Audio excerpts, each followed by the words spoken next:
mothers, the parents who are suffering day and night with their children. And this is the reason why we do what we do. Because at the end of the day, we want to end the suffering of these children and understand how best we can help them. So genetics is very, very relevant, irrespective of the background. Even for businessmen, genetics is for you.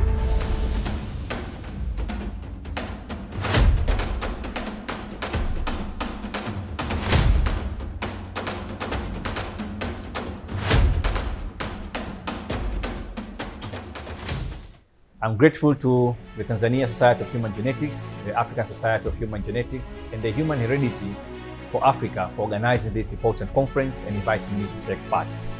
I would like to take this opportunity to welcome all participants around the globe who have dedicated their time to take part in this historic meeting. Na leo kwetu Tanzania ni siku ya kihistoria kwa sababu unafanyika kwa mara ya kwanza kwa kushirikiana na nchi yetu ya Tanzania. The theme of this conference is very interesting. The theme is Genomics and Translation Research to Improve Health in Africa. This conference will be discussing on the concepts, challenges, opportunities, and the development in African genetics. We now also understand that genetic patterns plays a great role in defining disease, prevalence, distribution, vulnerability, progression, and treatment outcomes. We also know that African continent is still lagging behind in terms of human genetics, research and development of DNA diagnostics, despite the high genetic diversity posed by the people of this continent.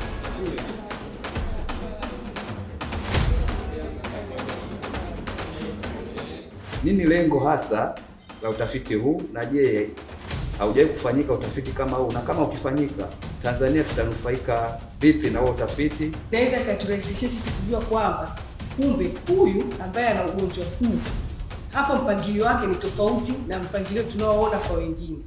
Kwa hiyo kuna uwezekano kwamba hii itilafu tunayoiona hapa kwenye mpangilio wa hivi na saba ndio inayosababisha huyu anakuwa na ugonjwa adimu.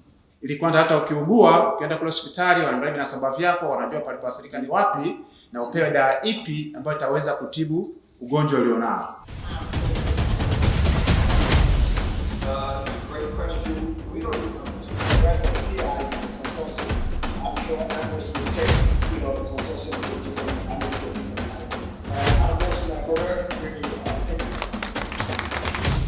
We understand that the building the genetics capacity in Africa will not only impact the Africans but the whole world.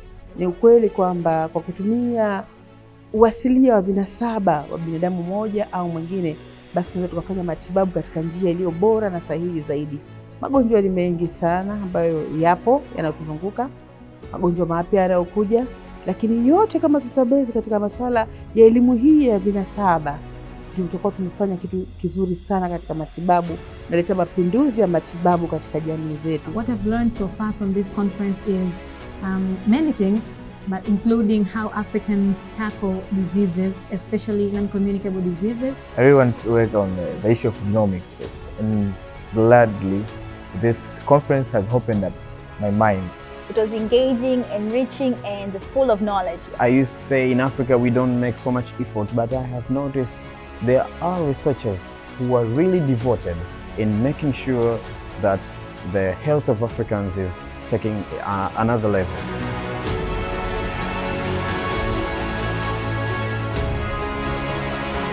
They are greatly honored and privileged to meet with scientists and researchers from African continent. Tukiondoka hapa, tulichoondoka nacho ni kwamba kwa upande wa Wizara ya Afya ya Zanzibar tutakaa na wataalamu wenzetu, tutajadili kwa kina katika hilo, na sisi tafiti zetu sasa zitaelekea katika misingi hii ya vinasaba. Tunao vijana ambao tayari wamejifunza masuala haya. There is a need for Africans to have their own biorepositories, their own biobanks, databases, and testing stations. If there is any conference like this one, I don't know if I will miss again.